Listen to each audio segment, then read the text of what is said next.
चलिए एक बार फिर से देने वाले हैं अपडेट आप सबको। मशहूर गुजराती लोक सिंगर और देश विदेश में जानी जाने वाली गरबा सॉन्ग के लिए popular famous singer Vaishali Balsara जो दोपहर को पति से बात कर निकली थी, वो जरूरी काम से जा रही है, कुछ ही देर में लौट आएगी। उन्हें घर से गए पहले 1 घंटा बीता, फिर 2, लेकिन वो नहीं लौटी। फिक्रमंद पति ने जब उन्हें कॉल किया तो उनका फोन बंद आ रहा था। इससे पहले कभी ऐसा नहीं हुआ था कि वैशाली बिना बताए इतने समय लेट हो जाए या तो उनका नंबर बंद हो। हालात संदिग्ध लगने लगे। वैशाली के पति हितेश ने तुरंत नजदीकी पुलिस स्टेशन में पत्नी की गुमशुदगी की रिपोर्ट दर्ज करवाई। कुछ घंटों बाद वैशाली मिली जरूर, लेकिन उनकी सांसें थम चुकी थी। उनकी जान ले ली गई थी। कातिल कोई और नहीं बल्कि उनका अपना ही कोई था। बता दें कि आज हम बताने वाले हैं राज आप सबको कि कैसे 27 अगस्त 2022 को वैशाली की गुमशुदगी की रिपोर्ट दर्ज करवाई गई थी। अगले दिन 28 अगस्त को खबर मिली कि वलसाइड के बाहरी इलाके के खंडहर हो चुकी हीरे की फैक्ट्री के पास एक नीले रंग की कार मिली है। पुलिस ने जांच की तो खंडहर में पहुंची तो उनको पिछली सीट पर एक बॉडी मिली। जब उस बॉडी का हुलिया गुमशुदा वैशाली से मिलाया गया तो पूरा मामला साफ हो गया। वो बॉडी 34 साल की वैशाली की थी। उनके शरीर पर कोई जख्म नहीं था, लेकिन उनकी सांसें थम चुकी थी। पुलिस ने इस हाई प्रोफाइल केस की जांच आगे बढ़ाते हुए बॉडी पोस्टमार्टम के लिए भेजी। 8 अलग-अलग टीम बनाकर उनके कातिल की तलाश शुरू कर दी गई। पोस्टमार्टम रिपोर्ट के अनुसार वैशाली की जान गला दबाकर ली गई थी। जिस दिन वो घर से निकली थी उनके साथ उसी वक्त कुछ घंटों में वो हादसा हो गया था। पारिवारिक मतभेद के एंगल से भी जांच की गई। जांच में सामने आया कि वैशाली के हितेश से शादी साल 2011 में हुई थी। इस शादी से कपल को एक बेटी भी थी, लेकिन पहले ही हितेश एक शादी कर चुके थे। पिछली शादी से भी उन्हें एक बेटी थी।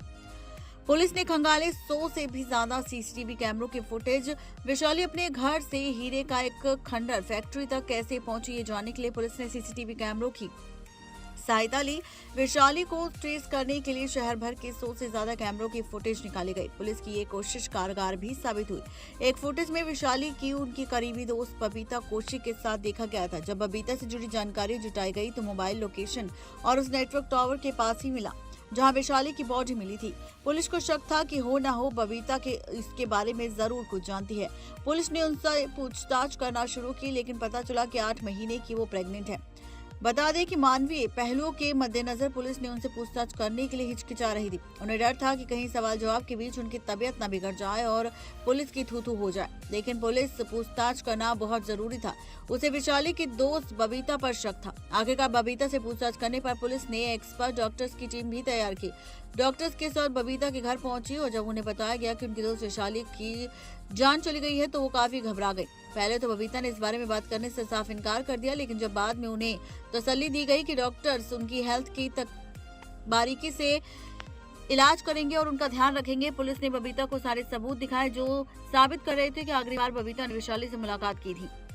पूछताछ में बबीता ने ये कबूल किया कि वो उस रात वैशाली से मिली थी, लेकिन उन्होंने ये भी कहा कि उस दिन वैशाली के साथ 2 लोग और थे जिनके चेहरे उसे याद नहीं। ये सुनकर पुलिस ने बबीता को कुछ संदिग्ध लोगों की तस्वीरें दिखाई। उन तस्वीरों में से एक तस्वीर की पहचान बबीता के उस शख्स के रूप में हुई जिससे वो रोज वैशाली के साथ मिलती थी। संदिग्ध की पहचान बबीता पर पुलिस का शक और पुख्ता हो गया। दरअसल ये पुलिस की एक चाल थी। जिन संदिग्धों की तस्वीर बबीता को दिखाई गई थी वो असली नहीं थी। पुलिस ने बबीता के सामने ऐसे लोगों की तस्वीर रखी थी जिनका केस से कोई लेना देना नहीं था। बबीता के झूठे बयान के बाद पुलिस ने उन्हें तुरंत गिरफ्तार कर लिया। इसके बाद महिला पुलिसकर्मी ने जब बबीता से सख्ती से पूछताछ की तो उन्होंने जुल्म कबूल किया। ये कहानी 25 लाख रुपए की और दोस्ती की है। करीब 2 साल पहले वैशाली से मुलाकात हुई थी बबीता की।